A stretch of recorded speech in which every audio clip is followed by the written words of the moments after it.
ಜೀವನದಲ್ಲಿ ಎಷ್ಟು ಕಡಿಮೆ ಮಾತನಾಡಿದರೆ ಅಷ್ಟೇ ಬೆಲೆ, ಎಷ್ಟು ದೂರವಿದ್ದರೆ ಅಷ್ಟೇ ಗೌರವ, ಎಷ್ಟು ಕಡಿಮೆ ಅಭಿಮಾನವಿದ್ದರೆ ಅಷ್ಟೇ ಮನಃಶಾಂತಿ, ಹಾಗೆ ಎಷ್ಟು ಹದ್ದಿನಲ್ಲಿದ್ದರೆ ಅಷ್ಟು ಮರ್ಯಾದೆ, ಎಷ್ಟು ನಿಗ್ರಹವಾಗಿದ್ದರೆ ಅಷ್ಟು ಅಗ್ರಸ್ಥಾನ, ಎಷ್ಟು ಕಡಿಮೆ ಆಶಿಸಿದರೆ ಅಷ್ಟು ಪ್ರಶಾಂತತೆ. 4 ಜನರೊಂದಿಗೆ ಇದ್ದಾಗ ನಾಲಿಗೆಯನ್ನು ಹಿಡಿತದಲ್ಲಿ ಇಟ್ಟುಕೊಂಡರೆ, ಹಾಗೆಯೇ ಆವೇಶದಲ್ಲಿ ಇದ್ದಾಗ ಆಲೋಚನೆಗಳನ್ನು ಹದ್ದಿನಲ್ಲಿ ಇಟ್ಟುಕೊಂಡರೆ ಜೀವನ ಎನ್ನುವುದು ಪ್ರಶಾಂತವಾಗಿ ಸಾಗುತ್ತದೆ. ಬೇಡದಿರುವುದನ್ನೆಲ್ಲವನ್ನ ಮಾತನಾಡಿ ಸಮಸ್ಯೆಗಳನ್ನು ಸೃಷ್ಟಿಸಿಕೊಳ್ಳುವುದಕ್ಕಿಂತ ವಿಚಾರ ಮಾಡಿ ಮಾತನಾಡಿದಾಗ ನೆಮ್ಮದಿಯಲ್ಲವೇ? ಕೆಲವು ಬಾರಿ ಮನುಷ್ಯ ಆವೇಶಭರಿತನಾದಾಗ ತಾನು ಮಾಡುವಂತಹ ಆಲೋಚನೆಗಳು ಹಾಗೂ ನಡವಳಿಕೆಯಲ್ಲಿ ಬಹಳ ಜಾಗರೂಕತೆಯಿಂದ ಇರುವುದು ತುಂಬ ಮುಖ್ಯವಾಗುತ್ತದೆ. ಜಾಗ್ರತೆಯನ್ನು ವಹಿಸದೇ ಇದ್ದರೆ ಅನಾಹುತಗಳೇ ಸಂಭವಿಸುತ್ತದೆ. ಜೀವನದಲ್ಲಿ ಬರುವ ನೋವು ದುಃಖಗಳು ಕೆಲವು ಮನುಷ್ಯರಲ್ಲಿ ಮಾತುಗಳನ್ನು ನಿಲ್ಲಿಸುತ್ತವೆ. ಆದರೆ ಇನ್ನೂ ಕೆಲವು ಮನುಷ್ಯರಲ್ಲಿ ಮನಸ್ಸು ಎನ್ನುವುದು ಕಠಿಣವಾಗಿ ಬದಲಾಗುತ್ತದೆ. ಸಂಸಾರದಲ್ಲಿ ಪತ್ನಿ ಯಾವಾಗಲೂ ನಗುತ್ತಾ ಇರಬೇಕು, ಹಾಗೆಯೇ ಪತಿ ಯಾವಾಗಲೂ ಪತ್ನಿಯೊಂದಿಗೆ ಹಾಸ್ಯಭರಿತನಾಗಿರಬೇಕು. ಆಗಲೇ ಜೀವನ ಸುಂದರವಾಗಿ ಇರುತ್ತದೆ. ಇಬ್ಬರ ನಡುವೆ ಗಾಂಭೀರ್ಯತೆ ಅವಶ್ಯಕತೆಯೇ ಇಲ್ಲ. ಇಬ್ಬರ ನಡುವೆ ಸಮಾಧಾನ, ಗೌರವ, ಪ್ರೇಮ, ಹಾಸ್ಯವಿದ್ದಾಗ ದಾಂಪತ್ಯ ಜೀವನ ಎನ್ನುವುದು ಬಲು ಸೊಗಸಾಗಿ ಇರುತ್ತದೆ. ನೋಡಿ, ಜೀವನದಲ್ಲಿ ಸಂಕಲ್ಪ ಬಲ ಹೊಂದಿದ್ದರೆ ಪರಿಸ್ಥಿತಿಗಳು ಹೇಗಿದ್ದರೂ ನಿನ್ನ ಒಂದು ಬೆಳವಣಿಗೆಯನ್ನು ಯಾರೂ ಕೂಡ ನಿಲ್ಲಿಸಲು ಸಾಧ್ಯವಿಲ್ಲ. ಸಂಕಲ್ಪಕ್ಕೆ ಅಷ್ಟು ಪ್ರಮಾಣದ ಶಕ್ತಿ ಇದೆ. ಸಕಾರಾತ್ಮಕವಾಗಿ ಮನಸ್ಸಿನಲ್ಲಿ ದೃಢವಾಗಿರುವಂತಹ ಸಂಕಲ್ಪವನ್ನು ಮಾಡಿ. ಆಗ ನಿನ್ನ ಯಶಸ್ಸನ್ನು ನಿಲ್ಲಿಸಲು ಯಾರಿಂದಲಾದರೂ ಸಾಧ್ಯವಾಗದೇ ಇರಬಹುದು. ನೋಡಿ, ಜೀವನದಲ್ಲಿ ಯಾವುದೇ ಗಮ್ಯ ಅಥವಾ ಗುರಿಯಿಲ್ಲದ ಪ್ರಯಾಣವನ್ನು ಮಾಡಬೇಡಿ. ಹಾಗೆ ಗಮ್ಯವನ್ನು ತಲುಪಿದ ನಂತರ ಪ್ರಯಾಣದಲ್ಲಿ ನೀನು ಎದುರಿಸಿದಂತಹ ಆರ್ಥಿಕ ಸಂಕಷ್ಟ, ಹಸಿವು, ಅವಮಾನಗಳು, ಶ್ರಮ ಇವು ಯಾವುಗಳನ್ನು ನೀನು ಮರೆಯಬೇಡ. ಜೀವನ ಪೂರ್ತಿ ನೆನಪಿರಲೇಬೇಕು. ಆಗಲೇ ನಿನ್ನ ಯಶಸ್ಸಿಗೆ ಬೆಲೆ. ಪ್ರಯಾಣವನ್ನು ಮರೆತ ವ್ಯಕ್ತಿ ಯಶಸ್ಸಿನ ಅಹಂಕಾರದಲ್ಲಿ ಮುಳುಗುವನು. ಒಂದನ್ನು ನೆನಪಿನಲ್ಲಿಟ್ಟಿಕೋ, ಯಾವುದೇ ತರಹದ ಅಹಂಕಾರವನ್ನು ಯಾವತ್ತಿಗೂ ಕೂಡ ನಿನ್ನ ಬಳಿ ಸುಳಿಯಲು ಬಿಡಬೇಡ. ಅಹಂಕಾರವು ಒಂದು ಅಮಲು. ಒಂದು ಬಾರಿ ಒಳ ಹೊಕ್ಕಿದರೆ ನಿನ್ನನ್ನು ನಾಶ ಮಾಡದೇ ಬಿಡುವುದಿಲ್ಲ.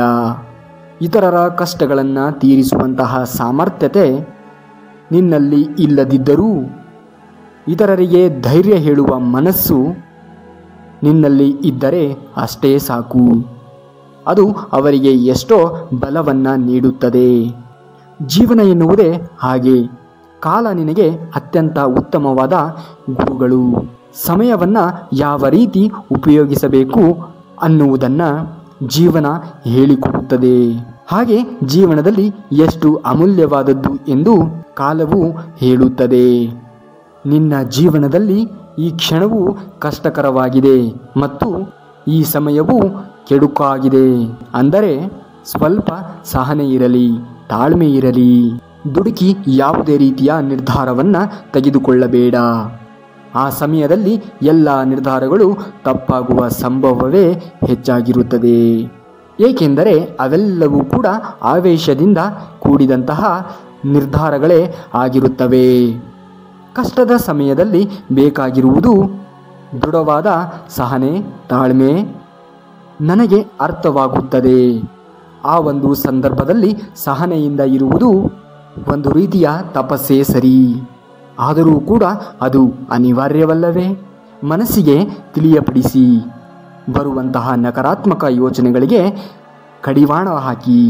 ಆ ಒಂದು ಸಮಯ ಕಳೆದು ಹೋಗುತ್ತದೆ. ಆ ಕ್ಷಣ ನಮ್ಮ ಜೀವನದ ಗತವಾಗುತ್ತದೆ. ಯಾರಾದರೆ ದುಃಖ ಮತ್ತು ಕಷ್ಟದ ಸಮಯವನ್ನು ತಾಳ್ಮೆಯಿಂದ ಕಳೆಯುತ್ತಾರೋ ಅವರು ಖಂಡಿತವಾಗಿಯೂ ಕೂಡ ಸಂತೋಷದ ಕ್ಷಣಗಳಿಗೆ ಹತ್ತಿರವಾಗುತ್ತಾರೆ. ವಯಸ್ಸಿನಲ್ಲಿದ್ದಾಗ ಕಷ್ಟಪಡುವುದಕ್ಕೆ ನಾಚಿಕೆ ಪಟ್ಟರೆ ವಯಸ್ಸಾದ ಮೇಲೆ ಎಲ್ಲರ ಮುಂದೆ ಬದುಕುವುದಕ್ಕೆ ನಾಚಿಕೆ ಪಡಬೇಕಾಗುತ್ತದೆ. ಕೆಲಸದಲ್ಲಿ ಮೇಲು ಕೀಳು ಎನ್ನುವ ಭಾವ ಬೇಡ. ಯಾವುದೇ ಕೆಲಸವನ್ನ ನ್ಯಾಯ ನೀತಿಯಿಂದ ಶ್ರದ್ಧೆಯಿಂದ ಮಾಡುವ ಎಲ್ಲ ಕೆಲಸಗಳು ಗೌರವಕ್ಕೆ ಅರ್ಹ. ಖಂಡಿತವಾಗಿಯೂ ಆ ಕೆಲಸ ನಿನಗೆ ಯಶಸ್ಸನ್ನು ತಂದುಕೊಡುತ್ತದೆ. ಈ ನೆಲದಲ್ಲಿ ಮಾಡುವ ಎಲ್ಲ ಕೆಲಸಗಳ ಮೇಲೆ ವ್ಯಕ್ತಿಗಳಿಗೆ ಗೌರವ ಕೊಡುವ ಸಂಪ್ರದಾಯವಿದೆ. ಈ ಸಂಪ್ರದಾಯ ತೊಲಗಬೇಕು. ನ್ಯಾಯ ನೀತಿ ಶ್ರದ್ಧೆಯಿಂದ ಮಾಡುವ ಎಲ್ಲ ಕೆಲಸಗಳು ದೇವರ ಪೂಜೆಗೆ ಸಮಾನವಾಗಿರುತ್ತದೆ.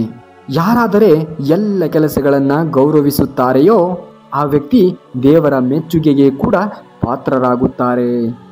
ಮಾಡುವಂತಹ ಕೆಲಸದ ಮೇಲೆ ವ್ಯಕ್ತಿಯನ್ನ ಬೇರ್ಪಡಿಸಬಾರದು. ಅದುವೇ ಸಂಘರ್ಷಕ್ಕೆ ಕಾರಣ. ಅಂದಕ್ಕೆ ಅಭಿಮಾನಿಗಳು ಹೆಚ್ಚು, ಅಧಿಕಾರಕ್ಕೆ ಗುಲಾಮತನ ಹೆಚ್ಚು, ಪದವಿಯಲ್ಲಿ ಇರುವವರನ್ನ ಕುರಿತು ಭಜಿಸುವುದು ಹೆಚ್ಚು, ಧನಿಕನಿಗೆ ಹೊಗಳಿಕೆ ಹೆಚ್ಚು, ಸತ್ಯಕ್ಕೆ ಶತ್ರುಗಳು ಹೆಚ್ಚು, ನೀತಿಗೆ ನಿಂದನೆಗಳು ಹೆಚ್ಚು, ಹಾಗೆಯೇ ಒಳ್ಳೆಯತನಕ್ಕೆ ಕಷ್ಟಗಳೇ ಹೆಚ್ಚು. ಈ ಜೀವನ ಸಮುದ್ರದ ಹಾಗೆ. ಈಜು ಬರುವವರು ಆಳವಾದಂತಹ ಸಮುದ್ರಕ್ಕೆ ಹೋಗಿ ಮುತ್ತುಗಳನ್ನು ಹುಡುಕಬಲ್ಲರು. ಬಲೆ ಹಾಕುವವರು ಮೀನುಗಳನ್ನು ಹಿಡಿಯಬಲ್ಲರು. ಆದರೆ ನಿಂತು ನೋಡುವವರಿಗೆ ಕೇವಲ ಕಾಲುಗಳನ್ನು ಮಾತ್ರ ಅಲೆಗಳಿಂದ ತೋರಿಸಬಲ್ಲರು. ಜೀವನವೇ ಅಷ್ಟೇ. ಪ್ರತಿಯೊಂದು ನಮ್ಮ ಬುದ್ಧಿ ಜಾಣತನ ಪ್ರಯತ್ನದ ಆಧಾರದ ಮೇಲೆ ನಿಂತಿರುತ್ತದೆ. ಎಲ್ಲವನ್ನ ಪಡೆಯಲು ಸಾಧ್ಯವಿಲ್ಲ. ಬಾಂಧವ್ಯ ಅನ್ನುವುದು ಯಾವತ್ತೂ ಕೂಡ ಭರಿಸಲಾಗದಷ್ಟು ಭಾರವೇನೂ ಅಲ್ಲವೇ ಅಲ್ಲ. ಹಾಗೆಯೇ ಬಿಡಿಸಿಕೊಳ್ಳುವಷ್ಟು ಬೆಲೆ ಇರುವುದೇನೂ ಅಲ್ಲ. ಬಾಂಧವ್ಯ ಅನ್ನುವುದು ಯಾವತ್ತಿಗೂ ಕೂಡ ಮೌಲ್ಯವಾಗಿರುವುದು. ಸ್ವಲ್ಪ ಭರಿಸಿದರೆ ಬಲವಾಗುತ್ತದೆ. ಅರ್ಥ ಮಾಡಿಕೊಳ್ಳಲು ಸಾಧ್ಯವಾದರೆ ಅದರ ಮೌಲ್ಯ ಬೆಳೆಯುತ್ತದೆ. ಒಬ್ಬರ ಅಂತ್ಯ ಅಥವಾ ನಾಶ ನಿನ್ನ ಜೀವನದ ಲಕ್ಷ್ಯವಾಗಬಾರದು. ಏಕೆಂದರೆ ಅದು ಯಾವುದೇ ಕೆಲಸಕ್ಕೆ ಬಾರದ್ದು. ಒಂದು ವ್ರತ ದ್ವೇಷದಿಂದ ನೀನು ಸಾಧಿಸುವುದು ಏನೂ ಇಲ್ಲ. ಬರೀ ನಿದ್ರೆಯಿಲ್ಲದಂತಹ ರಾತ್ರಿಗಳು. ಅಸೂಹೆಯಿಂದ ನೀನು ಸಂಪಾದಿಸುವುದು ಕೇವಲ ಶೂನ್ಯ ಮಾತ್ರವೇ. ನಿನ್ನ ಸಮಯವೆಲ್ಲ ಬರೀ ಇವುಗಳಲ್ಲೇ ಕಳೆದು ಹೋಗುತ್ತವೆ. ಜೀವನದ ಕೊನೆಯ ದಿನಗಳಿಗೆ ಸೇರುವಷ್ಟರಲ್ಲಿ ಕೇವಲ ಶೂನ್ಯ ಮಾತ್ರವೇ ಉಳಿದಿರುತ್ತದೆ.